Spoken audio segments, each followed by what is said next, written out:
नमस्कार। I am sure आपने कहावत सुनी होगी कि शाणा कौवा जो होता है वो अक्सर गो पर ही बैठता है। और ऐसे शाणे कौवे सोशल मीडिया पर बहुत बड़े वाले इन्फ्लुएंसर बन चुके हैं, सोशल मीडिया स्टार बन चुके हैं। इनफैक्ट पब्लिक पागल हो चुकी है ऐसे शाणे कौवों के पीछे। और आपको आश्चर्य नहीं होना चाहिए जानकर कि शाणे कौवों की तरह ही उनके जो फैंस हैं वो भी गो पर ही जाके बैठते हैं। अभी बीते 2-4 दिनों से सोशल मीडिया स्पेशली ट्विटर पे बड़ा एक वो चल रहा है, ट्रेंड कहिए या फिर बहुत ज्यादा आर्ग्यूमेंट चल रहा है, डिबेट चल रही है, मंदिर वर्सेस हॉस्पिटल। कुछ टटपुंजिए गर्दुले टट्टी छाप झोला छाप लोगों ने जो अंग्रेजी के डिक्शनरी से बड़े बड़े हैवी वर्ड ला करके डाल देते हैं, उनके अंधे अनपढ़ गवार जाहिल जिहादी फैंस सोचते बाप रे इतनी महंगी इतनी हैवी अंग्रेजी, बाप रे ये तो बहुत नॉलेजेबल इंसान होगा। मैं टट्टी की बात कर रहा हूं, ध्रुव टट्टी की। इसको वीडियो में ऑलरेडी मैंने एक्सपोज करा है।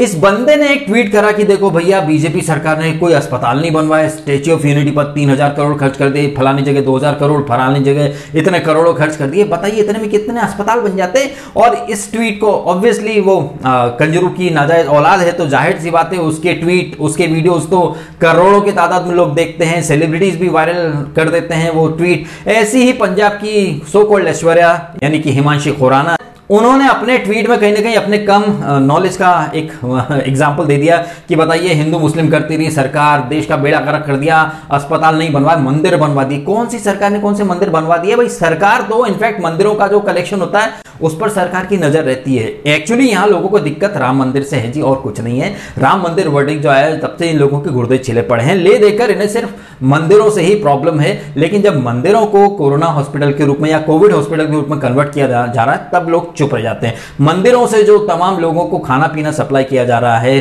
फ्री में खाने की सुविधाएं दी जा रही हैं, मंदिरों ने अपने दरवाजे खोल दिए कोरोना पेशेंट्स के लिए, वो इन्हें दिखाई नहीं देता है। तो ऐसे टट्टी छाप झोला छाप लोग जो कि ये कहते फिर रहे हैं कि मोदी ने हॉस्पिटल्स नहीं बनवाए, ऐसे अनपढ़ गंवार जाहिल जिहादी लोगों के लिए ये कुछ डेटा में लेकर के आया हूं। ये ट्विटर पर ऑलरेडी शेयर कर चुका हूं। ट्विटर पे काफी लोग आते हैं मेरे से आर्ग्यूमेंट करने, वो मुझे उन्हीं की तरह अनपढ़ गंवार समझते हैं, लेकिन बाप से पंगा पड़ता है महंगा तो कई लोग मुंह की खा के जाते हैं। अब क्या है कि लोगों को क्या लगता है भाई सब ट्विटर पे ही होता है, चुनाव भी ट्विटर पे हो, जॉब भी ट्विटर पे दे दो, लोगों को बस नहीं चलता नहीं तो शौचालय भी ट्विटर पे ही बना के रख दें। तो ऐसे लोग जिनकी मेंटेलिटी की सबको ट्विटर पे पता चलता, जी नहीं थोड़ा पढ़े लिख लो, अगर स्कूल जाते अच्छी एजुकेशन लेते हिस्ट्री पढ़ते तो पता चलता कि कहां कितना हुआ है। जब मैं पिद्दियों से या फिर चमचों से या आपियों से बात करता हूं कि 70 साल में क्या हुआ, तो ले देकर ये पिद्दी और जितने भी चमचे सब एक नाम देते हैं, all India institute of medical science यानी एम्स। ले देकर 70 साल में सिर्फ एक नाम लिया जाता है एम्स, और उसको भी बोलते हैं कि नेहरू जी ने बनाया, जबकि सरासर झूठ है, ये इतने सालों से फैलाया जा रहा है। राजकुमारी अमृत कौर ने ये आइडिया दिया था एम्स का, और उन्होंने अपना जो एक शिमला का घर था वो भी डोनेट कर दिया था एम्स के डॉक्टर्स के रिलैक्सेशन और उनको सुविधाएं देने के लिए। नेहरू जी का इसमें कहीं कुछ नहीं था, राजकुमारी अमृत कौर का नाम है।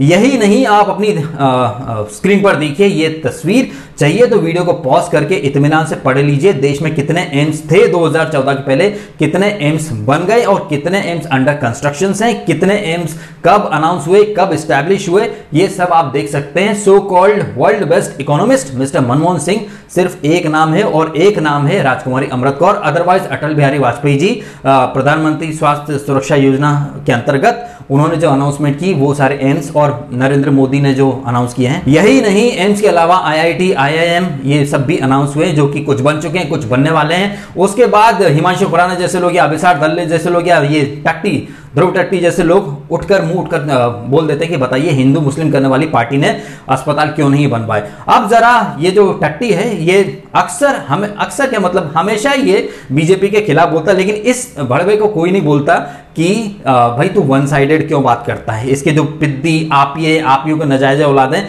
कोई नहीं उससे बोलता कि भाई तू वन साइडेड बात क्यों करता है। एक्चुअली क्या है कि मोदी को गाली दो या मोदी को या बीजेपी को गाली दो तो आप बहुत इंटेलिजेंट माने जाते हो, आप बहुत ज्ञानी माने जाते हो, आप सच्चाई के पुजारी माने जाते हो।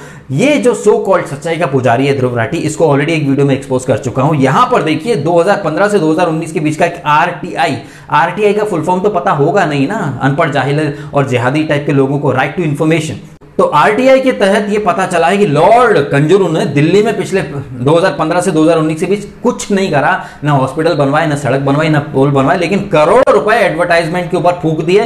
और कंजरू के इस एडवर्टाइजिंग वाले खर्चे पर को या फिर करोड़ों रुपए के समोसे खाने के खर्चे को ये झंडू बाम ध्रुव राठी जस्टिफाई करता है कि देखिए सरकार कुछ करती है तो फिर पब्लिक को पता चलना चाहिए, एडवर्टाइजिंग जरूरी है। हाँ, ये एडवर्टाइजिंग में 500 करोड़ 600 करोड़ फूंक दें वो चलता है, उस वहां नहीं पूछा जाता कि कितने हॉस्पिटल बन जाते, कितने लोगों की जान बचाई जा सकती थी। वहां लखनऊ में मायावती ने एक हाथियों से भरा हुआ पार्क बना दिया, वहां किसी ने कुछ नहीं पूछा। यहाँ ममता बनर्जी ने या फिर केजरीवाल ने हज हाउस बना दिए, उनसे नहीं पूछा जाता कि कितने ये जो खर्चा किया है इसमें कितने अस्पताल बन जाते। हिमांशु खुराना, ये सब इनको मैं टटपुंजिया इसीलिए बोलता हूं क्योंकि इन्हें आता पता लापता रहता, मुंह उठा के चले आते हैं। 70 सालों में एक एम्स का नाम लेते हैं, वो भी नेहरू जी को क्रेडिट देते, जबकि उनका तो कुछ उसमें था ही नहीं, वो तो अपने लगे हुए थे बातों में हैं। यहां पर अटल बिहारी वाजपेयी और नरेंद्र मोदी ने एम्स बनवाए, कुछ बन गए, कुछ बनने वाले हैं। और जाहिर सी बात है आजकल ऐसा कुछ चल रहा है कि देश में पीएम मोदी है तो सब कुछ मोदी से ही लोगों को करवाना है। लोगों की इसी मेंटेलिटी को एक्सपोज करने के लिए आज मैंने ट्विटर पर एक पोल रन किया, ठीक है। वहां मैंने कहा कि अगर आपकी एक बाइक है, अगर वो बाइक पंक्चर हो जाती है तो फिर आप कहां जाएंगे वो बाइक का पंचर बनवाने? ऑप्शन ए पंचर वाले के पास, ऑप्शन बी वो जो कंपनी की बाइक है डायरेक्ट उस कंपनी के सीईओ के पास जाएंगे, बाइक पंचर हो गई, या फिर आप मोदी के पास जाएंगे। आप विद्वान लोगों, ऐसे लोग आते हैं मुझसे डिबेट करने जिनकी औकात नहीं मुझसे बात करने की, वो लोग आते हैं, मेरे को देश की चिंता उन लोगों को बड़ी ज्यादा होती है, बड़ी बहस करने आते हैं। टटपुंजी लोगों की मेंटेलिटी देख रहे हो आप, हैं? बाइक पंचर होगी तो मोदी के पास जाएंगे, घर में अगर पानी नहीं आ रहा है, घर में लाइट नहीं है तो डायरेक्ट पीएमओ को कॉल करेंगे। ये लोग ऐसे लोग जिन्हें देश की बड़ी चिंता है, ये हर चीज सिर्फ मोदी से करवाना चाहते हैं। मतलब लोकल जो काम होते हैं ना, पंचायत के, ग्राम पंचायत के, नगर निगम के, नगर पालिका के, स्टेट्स की सरकारों के, नहीं, इन्हें हर काम मोदी से करवाना, वो भी तब जबकि इन लोगों ने मोदी को वोट दिया ही नहीं है। ऐसे बहुत सारे लोग जिन्होंने केजरीवाल को जिताया होगा या फिर ममता बनर्जी को वोट दिया होंगे, या ज्यादातर लोगों ने नोटा दबाया होगा। और ऐसे लोग जब तुमने वोट ही नहीं करा मोदी को तो तुम फिर एक्सपेक्टेशन क्यों रखते हो? कुछ लोग आके मुझे कहेंगे कि भाई तुम तो यार भक्त निकले। अरे तुम आपियों को, चमचों को सब भक्त ही लगते हैं। अगर मैं आपको भक्त लग रहा हूं तो मुझे तुम आपिये और चमचे और एक नंबर के चूतिए लगते हो। कुछ विद्वान मुझसे ये भी कहेंगे कि भाई तुम तो वन साइडेड बात कर रहे हो यार। कभी ध्रुव राठी से बोला कि वन साइडेड बात करता, कभी अभिषेक दल्ले से बोला वन साइडेड बात करता है, कभी पुण्य प्रसून वाजपेयी या फिर रवीश, इन लोगों से कभी पूछा कि तुम लोग तो हमेशा मोदी की बुराई करते हो, हमेशा बुराई करते हो, हैं? उनसे कभी नहीं पूछा जाएगा। उनके लिए तो भाई बहुत अच्छे, मोदी को गाली देना मतलब बहुत अच्छी बात हो गई। जहां गलत हो मोदी वहां उसे क्रिटिसाइज करना सही है, लेकिन अगर आप हर जगह उसे गलत बोलेंगे तो फिर जहां एक्चुअली में गलत होगा ना वहां पर भी गलती नहीं देखी जाएगी। जैसे कि ये बंगाल की रैलियां, बंगाल में चुनावी रैलियां चल रही जिनके ऊपर मैंने भी बिंदास तरीके से वीडियो बनाया है, लेकिन प्रॉब्लम पता क्या है कि लोगों को मोदी की रैली तो अखड़ती है लेकिन ममता बनर्जी की रैलियों पर कुछ नहीं बोला जाएगा। राहुल गांधी तो 100 चूहे खाकर बिल्ली हजखोजली वाले मोड में चल रहे हैं। पहले तो साउथ में रैली करा है, तमिलनाडु, केरला, बंगाल में भी 2-3 रैलियां कर ली। अब बोलते हैं नहीं कोरोना के केसेस ज्यादा हम रैली नहीं करेंगे। वाह क्या बात है? अगर आपको रैलियां नहीं करनी थी और लोगों की जान की इतनी फिक्र होती तो जाते सुप्रीम कोर्ट क्यों नहीं गए? हर चीज के लिए तो सुप्रीम कोर्ट चले जाते हो, सीएए के लिए सुप्रीम कोर्ट, किसान आंदोलन के लिए सुप्रीम कोर्ट, हर जगह तो सुप्रीम कोर्ट में जाके बैठ जाते हो। किसान आंदोलन के टाइम तो किसी ने नहीं बोला कि इतने लोग आके कोरोना में बैठ रहे हैं, कोरोना फैल गया तो तब तो कंजरू बाबा ने गेट खोल दिए दिल्ली के, आ जाओ भाई आ जाओ, सब बैठ जाओ। इनफैक्ट किचन चालू कर दिया, रसोई चालू कर दी सबके लिए। टिकैत बाबा जो उस समय किसान आंदोलन के अभी भी मसीहा हैं, मैंने एक वीडियो में कहा था कि ये टिकैत जो है सिर्फ पॉलिटिकल ड्रामा चल रहा है, और कुछ लोगों ने बोला नहीं नहीं बीएसके तुम तो बिग बॉस देखो, तुम्हारे बस की बात है। हाँ तुम लोग पोगो देखने वाले पॉलिटिक्स की बातें कर सकते हो तो हम तो कर ही सकते हैं। टिकैत को क्या जरूरत थी बंगाल जाने की जब पॉलिटिकल है ही नहीं ये मूवमेंट, ये आंदोलन पॉलिटिकल नहीं था, तो फिर क्यों वो बंगाल गया लोगों को बोलने की ममता बनर्जी को वोट देना, मोदी को मत देना? जब ये आंदोलन किसानों के लिए था तो फिर बैठे रहते ना, क्यों गए बंगाल? क्यों फिर जगह जगह जाके बोल रहे हो कि सरकार को वोट मत देना? ऑब्वियसली पॉलिटिकल इंटेंशन थी, राजनीतिक रोटियां सेकनी थी। ये बातें हम बिंदास तरीके से बोलते तो हमारा सच लोगों को बर्दाश्त नहीं होता, जैसे कि ये सच लोगों को बर्दाश्त नहीं होगा। या हज हाउस बनवा दिए गए। इनफैक्ट एक बात देखिए आप, वो लोग जो कह रहे हैं ना कि स्टैच्यू ऑफ यूनिटी 3000 करोड़ खर्च कर दिए, या फलानी जगह मोदी ने इतना खर्चा कर दिया दुनिया भर का, इतने में हॉस्पिटल बन जाते, कभी ये लोग नहीं बोलते हैं कि ये जो दिल्ली में राजघाट के नाम से, वीर भूमि के नाम से बापू की या फिर नेहरू, इंदिरा गांधी, राजीव गांधी परिवार, मतलब पूरे गांधी परिवार के नाम से दिल्ली में हजारों करोड़ की जमीन पर सिर्फ समाधियां बनी हुई हैं, मतलब करोड़ों की अरबों की वो जमीन होगी, वहां पर कितने हॉस्पिटल बन जाते? आजादी के बाद से 70 सालों में अरबों खरबों रुपए के घोटाले कर लिए, कभी बोफोर्स के नाम से, कभी 2G के नाम से, कभी आदर्श के नाम से, कभी CWG घोटाला, कभी 2G घोटाला, कभी कोल घोटाला, कभी मनरेगा घोटाला, कभी रेलवे भर्ती घोटाला, कभी जीप घोटाला, कभी घोटाले ही घोटाले। वहां कोई नहीं बोलेगा कि इतने घोटाले में जो करोड़ों अरबों खरबों रुपए खर्च हुए उसमें कितने हॉस्पिटल बन जाते हैं। फिर ये बातें अगर आप कर दोगे ना तो आप भक्त बन जाओगे। मुझे बड़े अच्छे तरीके से आता है लोगों को आईना दिखाना, और मुझे बड़ा मजा आता है जब लोग मुझे गाली देते हैं या फिर मुझे को आके चैलेंज करते हैं। मेरा खून डबल स्पीड से दौड़ने लगता है और मुझे बहुत अच्छा लगता है फैक्ट के साथ लोगों का मुंह बंद करना। और ये जो लोग अब आएंगे इस वीडियो के नीचे कमेंट करने, तरह तरह की बातें करने हैं, वो कहीं ना कहीं खुद को अनपढ़ गंवार जाहिल ही साबित करेंगे। इनका जब आइडल, इनका जब गुरु, इनका जब रोल मॉडल ध्रुव राठी जैसा एक चूतिया होगा तो फिर ऑब्वियसली चूतिया के फैन तो चूतिया होंगे ही, तो यहां पर चूतियापंथी दिखाने को अवश्य आएंगे। मेरी भाषा लोगों को बहुत अखरेगी, लेकिन अभिषेक दल्ले की भाषा, उसकी थंबनेल या फिर जिस तरह से ये लोग बिठा लेते हैं अपने स्टूडियो में किसी रास्ते चलते को, वो जब गाली गलौज करता है वो जस्टिफाइड लगती है।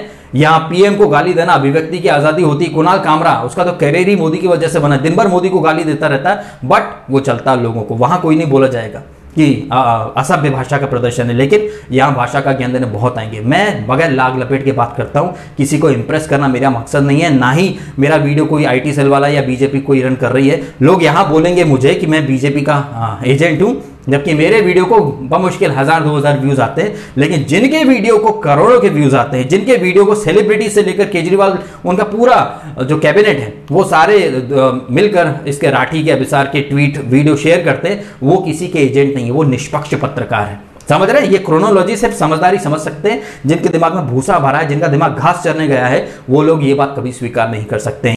बॉटम लाइन ये है कि मंदिर और अस्पताल का कंपैरिजन करके इन आपियों ने, चमचों ने खुद की पोल खोल दी है। मैंने कुछ टाइम पहले कहा भी था, जिस तरह महाराष्ट्र में वसूली चल रही है 100 करोड़ वसूली, यहां कोई नहीं बोलेगा कि भाई 100 करोड़ वसूली में लगे रहे, इतनी जाने जा रही हैं, क्यों नहीं अपने रिसोर्सेज बढ़ा लिए, क्यों हर चीज के लिए सेंटर की तरफ देखते हो, यहां तो 100 करोड़ वसूली चलती रही। कभी आपने देखा कि ध्रुव राठी ने कोई वीडियो बनाया हो, अर्नब पर, कंगना पर तुरंत वीडियो बना देता है, लेकिन कभी इसने अपनी साइड के लोगों की ब्लेंडर पर वीडियो बनाए, एक वीडियो नहीं बनाया होगा।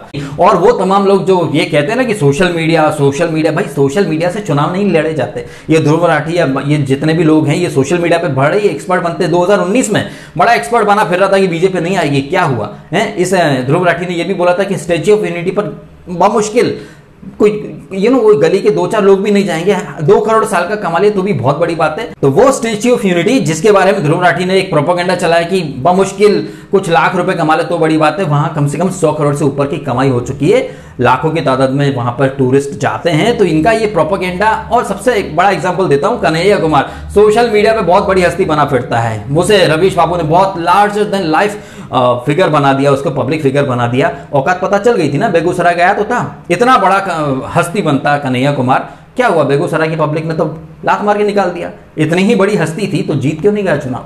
तो ये जो लोग हैं ना, ये सिर्फ सोशल मीडिया पर पब्लिक को बेवकूफ बनाते हैं, और इनको काउंटर करने के लिए जब मैं आता हूं तो मुझे तरह तरह का ज्ञान दिया जाता है, लेकिन वो भूल जाते हैं कि बाप को पेलना नहीं सिखाया जाता है। बाप अच्छे से जानता है कि पेला कैसे जाता है।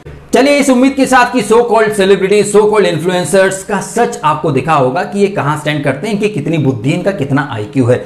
ऑब्वियसली चमचे और आपियों को ये वीडियो पसंद बिल्कुल नहीं आया होगा, लेकिन जो न्यूट्रल ऑडियंस है या जो लॉजिकल दर्शक हैं या जो समझदार दर्शक हैं, वो ये वीडियो अगर उन्हें अच्छा लगा हो तो लाइक जरूर करना, और इन आपियों का, चमचों का असली चेहरा एक दूसरे के साथ शेयर भी करना अगर आप कर सकें तो, और सब्सक्राइब करना DSK टॉक्स अगर आपने नहीं किया तो, क्योंकि अपने को केजरी या कोई IT सेल तो प्रमोट या सपोर्ट करने वाली है नहीं, क्योंकि अपन किसी के सगे नहीं, अपन सही और निष्पक्ष और सीधी बात के पक्षधर हैं, जो कि अक्सर लोगों को चुभ जाता है। लोग सच सुनना नहीं चाहते, पर अपन वही सच बोलेंगे डंके की चोट पर।